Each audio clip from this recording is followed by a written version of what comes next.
Quiz Cal and Miss Ship here. Wow, those apple nachos look so fun. Let's talk about healthy snacks.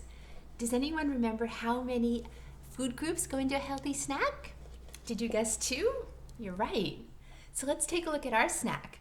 So we've got crunchy, juicy, delicious apples, and that's easy. That falls under fruit, right?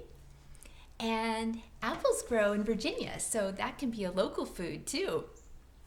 What about peanut butter? Or you could have used sunflower seed butter or almond butter. Those are nuts and seeds, and so they're going to fall under protein. And hey, peanuts grow in Virginia too. Well, what about coconuts? So coconuts are a little hard to classify as a food group. They are the seed of the coconut palm tree. So a big coconut with those three little dimples underneath it is where the coconut would sprout out and actually grow a new coconut palm. So we're going to put that under protein because it's a seed, but coconuts also have a lot of healthy fats, and they have carbohydrates for lots of good energy as well as minerals. So, but coconuts don't grow in Virginia. I guess that can't be a local food.